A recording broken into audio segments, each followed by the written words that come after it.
Counting ക്ലാസ്സിലേക്ക് എല്ലാവർക്കും സ്വാഗതമുണ്ട്. നമ്മൾ ഇന്ന് പരിചയപ്പെടാവുന്ന വാഹനം രണ്ട് ഓട്ടോമാറ്റിക് വാഹനങ്ങളായിട്ടാണ് ഞാൻ വന്നിരിക്കുന്നത്. ഇപ്പോൾ എൻ്റെ ലെഫ്റ്റിലും റൈറ്റിലും നിങ്ങൾക്ക് കാണാം സെയിം കളറിൽ കിടക്കുന്ന ക്രോമല്ല കോപ്പർ കളറിൽ കിടക്കുന്ന രണ്ട് വാഹനങ്ങളാണ് നിങ്ങൾ കണ്ടുകൊണ്ടിരിക്കുന്നത്. ഇത് നോക്കുകയാണെന്നുണ്ടെങ്കിൽ നമ്മുടെ ലെഫ്റ്റ് സൈഡിൽ ടിയാഗോ, ഇത് എക്സഡ് എന്ന് വെച്ചിട്ടുണ്ടെങ്കിൽ ഓട്ടോമാറ്റിക് വാഹനമാണ്, പെട്രോൾ ഓട്ടോമാറ്റിക്കിൽ വന്നിരിക്കുന്ന വണ്ടിയാണ്. അതിൻ്റെ റൈറ്റ് സൈഡിൽ നിൽക്കുന്നത് നെക്സോണാണ്.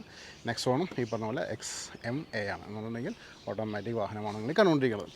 അപ്പോൾ നോക്കുകയാണെന്നുണ്ടെങ്കിൽ ഇത് പെട്രോളും ഇത് ഡീസലുമാണ്. ഡീസൽ ഓട്ടോമാറ്റിക്കിന് അതിൻ്റേതായ സവിശേഷതകളുണ്ട്. കാരണം മൈലേജ് കൂടുതലായിരിക്കും, പിന്നെ നമുക്ക് ഓടിക്കാനൊക്കെ കുറച്ചൊരു പവറും കാര്യങ്ങളൊക്കെ ഉണ്ടാവും. ഇത് ആ ഒരു കാറ്റഗറി പെടുന്നതല്ല, ഇതിൻ്റെ ജസ്റ്റ് ഒരു കുഞ്ഞെന്നൊക്കെ വേണമെങ്കിൽ നമുക്ക് പറയാം. പക്ഷേ ഇത് രണ്ടും ഓട്ടോമാറ്റിക്കാണ്.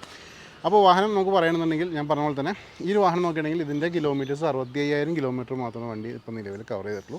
പിന്നെ നല്ല നീറ്റായിട്ട് തന്നെ ഉപയോഗിച്ചാണ് വണ്ടിയാണ്. പിന്നെ നമ്മൾ എടുത്ത് നോക്കുകയാണെന്നുണ്ടെങ്കിൽ ഇത് പെട്രോൾ ഓപ്ഷനിൽ നിൽക്കുന്ന സിംഗിൾ ഓണർഷിപ്പിൽ നിൽക്കുന്ന വണ്ടിയാണ്. റൈറ്റ് സൈഡിൽ നിൽക്കുന്ന ഈ ഒരു നെക്സോൺ ആയാലും ഇതും സിംഗിൾ ഓണർഷിപ്പിൽ നിൽക്കുന്ന വണ്ടിയാണ്. ഒരു ഡോക്ടർ യൂസ്ഡ് വണ്ടിയാണ്, നല്ല നീറ്റായിട്ട് ഉപയോഗിച്ച വണ്ടിയാണ്. അപ്പോൾ ഇതിൻ്റെ രണ്ടെണ്ണത്തിൻ്റെ വിശദ വിവരങ്ങളിലേക്ക് നമുക്കൊന്ന് പോയേക്കാം. ഇതിൻ്റെ മോഡൽ കൂടി പറഞ്ഞേക്കാം. ഇത് 18 മോഡലും അതേപോലെ 19 രജിസ്ട്രേഷൻ വന്നിരിക്കുന്ന വണ്ടിയാണ്. ഓക്കെ, അപ്പോൾ രണ്ട് വണ്ടി നമുക്ക് വിശദമായിട്ട് കാണാം. അതിനുശേഷം നമുക്ക് ഇതിൻ്റെ റേറ്റും കാര്യങ്ങളും സംസാരിക്കാം. അപ്പോൾ നമ്മൾ പറഞ്ഞ പോലെ തന്നെ രണ്ട് ഓട്ടോമാറ്റിക് വാഹനങ്ങളായിട്ടാണ് ഇന്ന് ഞാൻ നിങ്ങളുടെ ഫ്രണ്ടിലേക്ക് വന്നിരിക്കുന്നത്. രണ്ട് വണ്ടി എന്ന് വെച്ചിട്ടുണ്ടെങ്കിൽ കാണുമ്പോൾ തന്നെ നിങ്ങൾക്കറിയാം, ഇത് നെക്സോണിൻ്റെ ഡീസൽ ഓട്ടോമാറ്റിക് വാഹനമാണ്. 2019 രജിസ്ട്രേഷൻ വന്നേക്കാം. ഡീസൽ ഓട്ടോമാറ്റിക് വാഹനം, സിംഗിൾ ഓണർഷിപ്പിൽ വണ്ടിയാണ്. പിന്നെ എല്ലാവിധ ഫീച്ചേഴ്സും കാര്യങ്ങളൊക്കെ നമുക്ക് വണ്ടി വരുന്നുണ്ട്. എയർ ബാഗ് സപ്പോർട്ടും അതേപോലെ തന്നെ ഫോഗ് ലാമ്പും ഓട്ടോമാറ്റിക് ക്ലൈമറ്റ് കൺട്രോൾ അങ്ങനെ സംഭവങ്ങളെല്ലാം നമുക്ക് വണ്ടിയിൽ വരുന്നുണ്ട്.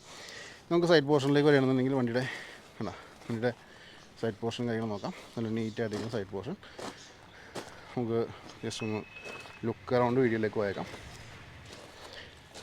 ഇതാണ് വണ്ടി. നല്ല ഇംപ്രസീവായിട്ട് കളറിൽ കിടക്കുന്ന നെക്സോൺ ആണ് നിങ്ങൾ കണ്ടുകൊണ്ടിരിക്കുന്നത്. പിന്നെ ഒരു ഡോക്ടർ യൂസ്ഡ് വാഹനം കൂടിയാണ് വന്നിരിക്കുന്നത്. നമുക്ക് ലെഫ്റ്റ് സൈഡിൽ വരികയാണെങ്കിൽ ഇത് ടിയാഗോ വന്നിട്ടുണ്ട്.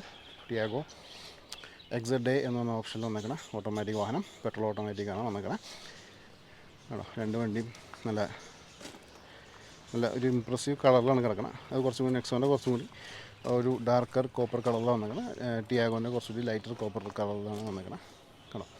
അപ്പോൾ ഇതാണ് ഈ രണ്ട് വണ്ടിയുടെ ലുക്ക് അറൗണ്ട് വീഡിയോ. നമുക്ക് ഓരോരോ ഭാഗങ്ങളിലേക്ക് പോയേക്കാം. നമുക്ക് ഇതിൻ്റെ വീലാർച്ചിൻ്റെ എയർ കണ്ടീഷനിലേക്ക് ഒന്ന് പോകാം.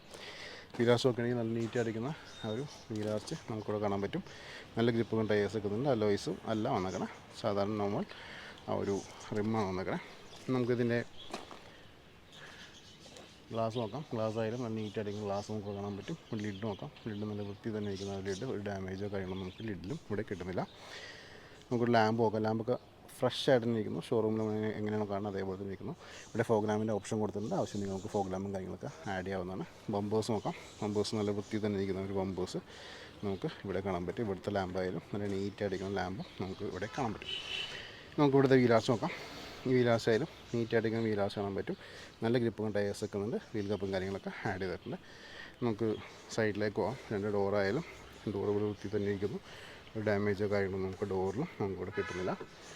ഇവിടെ റൂഫായാലും നല്ല നീറ്റായിട്ടിരിക്കുന്നു. ബാക്കിലേക്ക് വരണമെങ്കിൽ ഇവിടെ വിൻഷീൽഡായാലും നല്ല നീറ്റായിട്ടിരിക്കുന്നു. ചെറിയ പൊടിയും കാര്യങ്ങളൊക്കെ ഉണ്ട്. അതേപോലെ തന്നെ ബാക്കിലേക്ക് വരാം. ഇവിടെ നെക്സോണിൻ്റെ ബാഡ്ജിങ്, XMAയുടെ ബാഡ്ജിങ് നമുക്കിവിടെ കിട്ടുന്നുണ്ട്. ഇവിടെ നമുക്ക് താഴെ നോക്കുകയാണെങ്കിൽ ബമ്പേഴ്സ് നോക്കാം. ബമ്പേഴ്സ് ആയാലും നല്ല നീറ്റായിരിക്കുന്ന ബമ്പേഴ്സ് നമുക്കിവിടെ കാണാൻ പറ്റും. നമുക്ക് രണ്ട് സൈഡിലേക്കും പോകാം. ഈ രണ്ട് ഡോർ നോക്കാം. രണ്ട് ഡോറും വളരെ വൃത്തി തന്നെ ഇരിക്കുന്ന ഡോർസ് നമുക്ക് ഇവിടെ കിട്ടുന്നുണ്ട്. നമുക്കിവിടെ ഡോർ പാഡ്സൊക്കെ നോക്കാം. ഡോർ പാഡ്സ് ആയാലും നീറ്റായിരിക്കും ഡോർ പാഡ്സ് നമുക്കിവിടെ കിട്ടുന്നുണ്ട്. കണ്ടോ, ഡോർ ഓപ്പൺ ചെയ്യുമ്പോൾ തന്നെ നമുക്കിവിടെ കാണാൻ പറ്റുന്ന ഡോർ പാഡ്സ് നോക്കാം. ഇവിടെ പിയാനോ ഫിനിഷാണ് പോയേക്കണം. അതേപോലെ തന്നെ നമ്മുടെ എന്താ പറയുക ഓട്ടോമാറ്റിക് പവർ വിൻഡോസിൻ്റെ ബട്ടൺ കാര്യങ്ങളൊക്കെ നമുക്കിവിടെ കാണാൻ പറ്റും. ORM കൺട്രോൾ കിട്ടുന്നുണ്ട്. ഇൻറ്റീരിയേഴ്സ് എന്ന് വെച്ചപ്പെടാം. സീറ്റ്സൊക്കെ നല്ല നീറ്റായിട്ടിരിക്കുന്ന സീറ്റ്സ്, കമ്പനി സീറ്റ്സ് തന്നെയാണ് വന്നേക്കുന്നത്. അതേപോലെ തന്നെ ഇവിടെ ഗിയർ നോബും കാര്യങ്ങളും കാണാം. ഓട്ടോമാറ്റിക്കിന് ഗിയർ നോബ് സംഭവങ്ങളൊക്കെ വരുന്നുണ്ട്. റൈഡിങ് മോഡ്സ് വരുന്നുണ്ട്. ഇപ്പോൾ നമുക്കിവിടെ നോക്കുകയാണെങ്കിൽ ഇവിടെ ഡാഷ്ബോർഡ് നോക്കാം. ഡാഷ്ബോർഡായാലും നല്ല നീറ്റായിട്ടിരിക്കുന്ന ഡാഷ്ബോർഡ്സ് നമുക്കിവിടെ കിട്ടുന്നുണ്ട്. അതേപോലെ തന്നെ ഇവിടെ നമുക്ക് ബാക്കിയുള്ള കൺട്രോൾസും കാര്യങ്ങളൊക്കെ കിട്ടുന്നുണ്ട്. AC വെൻറ്റിങ് കാര്യങ്ങളൊക്കെ നമുക്കിവിടെ കാണാം. സ്റ്റിയറിംഗ് മൗണ്ടഡ് കൺട്രോൾസും നമുക്ക് വരുന്നുണ്ട്. എയർ ബാഗ് സപ്പോർട്ട് വരുന്നുണ്ട്. രണ്ട് എയർ ബാഗ് സപ്പോർട്ടും കാര്യങ്ങളൊക്കെ നമുക്ക് ഈ വാഹനത്തിനകത്ത് വരുന്നുണ്ട്.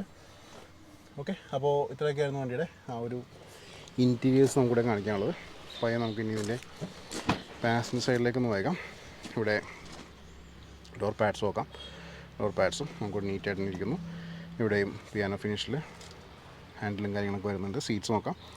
സീറ്റ്സ് നല്ല ക്വാളിറ്റി തന്നെ ഇരിക്കുന്ന സീറ്റ്സ്, നല്ല വണ്ടി ഫ്രഷ് ആയിട്ട് എങ്ങനെയാണ് അതേപോലെ തന്നെയാണ് ഈ സീറ്റ്സ് ഇരിക്കുന്നത്. അതായത് ലെഗ് റൂം കാര്യങ്ങൾ നോക്കാം. ഇവിടെ നിന്നുള്ള വാഹനത്തിൻ്റെ ഫുൾ വ്യൂ നോക്കാം. ഉണ്ടോ, നല്ല വൃത്തി തന്നെ ഇരിക്കുന്ന ഒരു ഇൻറ്റീരിയേഴ്സ് നമുക്ക് കൂടെ കാണാം. റൂഫ് നോക്കാം, റൂഫ് നല്ല ഫ്രഷ് ആയിട്ട് ഇരിക്കുന്ന റൂഫും കൂടി നമുക്ക് കിട്ടുന്നുണ്ട്. അപ്പോൾ ഇതിലൊക്കെയാണ് വണ്ടിയുടെ ഇൻറ്റീരിയേഴ്സ് നമുക്കിവിടെ കാണിക്കാനുള്ളത്. പയ്യെ നമുക്കിനി ഈ ഒരു വണ്ടിയുടെ തൊട്ടടുത്ത് വരുന്ന ഈ ഒരു ടിയാഗോ കൊണ്ട് നോക്കിയേക്കാം. ടിയാഗോയിലേക്ക് വരാം. ടിയാഗോ ഞാൻ ലുക്ക് അറൗണ്ട് വീഡിയോ കാണിച്ചു തന്നിട്ടുണ്ട്. ഇനി നമുക്കിതിൻ്റെ ഇൻറ്റീരിയേഴ്സും പരിചയപ്പെടാം. ഡോറിന് ഓപ്പൺ ചെയ്തിട്ട് ഇൻറ്റീരിയേഴ്സ് പരിചയപ്പെടാം. ഡോർ ഓപ്പൺ ചെയ്യുമ്പോൾ തന്നെ നമുക്ക് ഇവിടെയും ആ ഒരു ഓട്ടോമാറ്റിക്കുള്ള പവർ വിൻഡോസിൻ്റെ ബട്ടണും കാര്യങ്ങളൊക്കെ നമുക്ക് കാണാം. ഇവിടെയും പിയാനോ ഫിനിഷ് കാര്യങ്ങളൊക്കെ വരുന്നുണ്ട്. സീറ്റ്സ് നോക്കുകയാണെങ്കിൽ സീറ്റ്സ് നല്ല വൃത്തി തന്നെ ഇരിക്കുന്ന സീറ്റ്സ്, നീറ്റായിട്ടൊക്കെ സീറ്റ്സ് നമുക്ക് കൂടെ കാണാൻ പറ്റും. ഡാഷ്ബോർഡ് നോക്കാം. ഡാഷ്ബോർഡ് നല്ല നീറ്റായിട്ടൊക്കെ ഡാഷ്ബോർഡ് നമുക്ക് കൂടെ കിട്ടുന്നുണ്ട്. ഇവിടെ ഓട്ടോമാറ്റിക്കിൻ്റെ ഗിയറിനതും കാര്യങ്ങളും കിട്ടുന്നുണ്ട്. മൗണ്ടഡ് കൺട്രോൾസ് വരുന്നുണ്ട്. എയർ ബാഗ് സപ്പോർട്ട് വരുന്നുണ്ട്. ഓക്കെ, പിന്നെ വാഹനം നമ്മൾ നോക്കുകയാണെന്നുണ്ടെങ്കിൽ ഇതിൻ്റെ കിലോമീറ്റേഴ്സ് നോക്കുകയാണെങ്കിൽ 65,000 കിലോമീറ്ററാണ് വണ്ടി ഇപ്പോൾ നിലവിൽ കവർ ചെയ്തിരിക്കുന്നത്. ഓക്കെ, അപ്പോൾ ഇത്രയൊക്കെയായിരുന്നു ഈ രണ്ട് വണ്ടിയുടെ ഇൻറ്റീരിയേഴ്സ് എക്സ്റ്റീരിയേഴ്സ് ഒക്കെ നമ്മൾ കാണിച്ചത്. ഓക്കെ, ഇനി നമുക്ക് ഇതിൻ്റെ ലോൺ ഫെസിലിറ്റി കാര്യങ്ങൾ പറഞ്ഞുതരാം. 7 ലക്ഷം രൂപ വരെ ഈ വാഹനത്തിന് ലോൺ ഫെസിലിറ്റി നമുക്ക് അവൈലബിൾ ആണ്. അതേപോലെ തന്നെ ഈ ഒരു വാഹനം നമ്മൾ നോക്കുകയാണെങ്കിൽ ഇതിനൊരു ലോൺ ഫെസിലിറ്റി വരുന്നത് 4,50,000 രൂപ വരെ ഇതിന് ലോൺ ഫെസിലിറ്റിയും കാര്യങ്ങളൊക്കെ കിട്ടും. ഓക്കെ, പിന്നെ നിങ്ങളുടെ പ്രൊഫൈലും കാര്യങ്ങളൊക്കെ നോക്കിയിരിക്കും. അപ്പോൾ ഈ രണ്ട് വാഹനങ്ങൾ നമുക്ക് ലോണൊക്കെ എടുക്കാൻ പറ്റാവുന്നതാണ്. ഇതിൽ 83,000 കിലോമീറ്റേഴ്സ് ഓടിയിട്ടുണ്ട്, 65,000 കിലോമീറ്റേഴ്സ് ഓടിയിട്ടുണ്ട്. ഡീസൽ ഓട്ടോമാറ്റിക്കാണ്, ഇത് പെട്രോൾ ഓട്ടോമാറ്റിക്കാണ്. ബാക്കി നമുക്കിനി വീഡിയോയിലേക്ക് പോകാം. അപ്പോൾ നിങ്ങൾ ഈ രണ്ട് വാഹനങ്ങളും കണ്ടു കഴിഞ്ഞു. നമുക്കിനി ഇതിൻ്റെ റേറ്റിലേക്കാണ് കിടക്കേണ്ടത്. റേറ്റിലേക്ക് കിടക്കുന്നേക്കാകുമ്പോൾ ഈ രണ്ട് വണ്ടികളുടെ പ്രത്യേകത ഞാൻ പറഞ്ഞ പോലെ തന്നെ രണ്ടും ഓട്ടോമാറ്റിക് വാഹനമാണ്. അത് ഡീസൽ ഓട്ടോമാറ്റിക്കാണ്, നല്ല മൈലേജ് ഉണ്ടാവും, പവർ ഉണ്ടാവും. നെക്സോൺ ആണ് വണ്ടി. ലെഫ്റ്റ് സൈഡിൽ കിടക്കുന്ന ടിയാഗോ ആണ് ഇതിൻ്റെ ഒരു ചെറിയൊരു വേർഷൻ. എന്നാലും ഇതും ഓട്ടോമാറ്റിക്കാണ് വന്നേക്കണം. പെട്രോൾ ഓട്ടോമാറ്റിക്കിൽ വന്നേക്കണം, നല്ല നീറ്റായിട്ട് ഉപയോഗിച്ചിരുന്ന വണ്ടി. ഇതും 2017 ഇതിൻ്റെ മോഡൽ വന്നേക്കണം. അപ്പോൾ ഈ രണ്ട് വാഹനങ്ങളും ഓടിക്കുകയാണെന്നുണ്ടെങ്കിൽ ഇപ്പോൾ ഒരു ഫാമിലി യൂസിനാണെങ്കിൽ ഈ രണ്ട് വാഹനങ്ങളും പറ്റും. നല്ല രീതിയിൽ ഓട്ടവും കാര്യങ്ങളൊക്കെ ഉള്ള ആൾക്കാരാണെങ്കിൽ ഈ ഒരു ഡീസൽ ഓട്ടോമാറ്റിക് സ്വന്തമാക്കുന്നതായിരിക്കും നല്ലത് എന്നാണ് എൻ്റെ പേഴ്സണൽ അഭിപ്രായം. നമുക്ക് റേറ്റിലേക്ക് കിടക്കാം. ഈ ഒരു വാഹനത്തിൻ്റെ ആസ്കിംഗ് പ്രൈസിലേക്ക് വേണമെങ്കിൽ 4,98,000 രൂപ ആസ്കിംഗ് പ്രൈസ് വന്നേക്കണം. ഓട്ടോമാറ്റിക് വാഹനമായതുകൊണ്ട് തന്നെ നമ്മൾ റൈറ്റ് സൈഡിൽ കിടക്കുന്ന ഈ ഒരു ഡീസൽ ഓട്ടോമാറ്റിക് നെക്സോണിൻ്റെ ആസ്കിംഗ് പ്രൈസ് എന്ന് വെച്ചിട്ടുണ്ടെങ്കിൽ 7,95,000 ആണ്. അത് ചെറിയ രീതിയിലൊക്കെ നെഗോഷ്യബിൾ ആയിരിക്കും. നിങ്ങൾ വീഡിയോയുടെ താഴെ ഡിസ്ക്രിപ്ഷനിൽ എൻ്റെ കോൺടാക്ട് നമ്പറും കാര്യങ്ങളും കൊടുത്തിട്ടുണ്ട്. നിങ്ങൾക്ക് വോയിസ് അയക്കാം, മെസ്സേജ് അയക്കാം, റിപ്ലൈയും കാര്യങ്ങളൊക്കെ വരുന്നതാണ്. അപ്പോൾ ഇത്രയൊക്കെയാണ് വിശേഷങ്ങൾ. ഒട്ടനവധി വാഹനങ്ങളുടെ വീഡിയോസ് ഡെയിലി അപ്ഡേറ്റ്സ് കിട്ടാനായിട്ട് ഫോളോ ചെയ്യാൻ, സബ്സ്ക്രൈബ് ചെയ്യാൻ മറക്കരുത്. അടുത്ത വീഡിയോ കാണാം. Thanks for watching.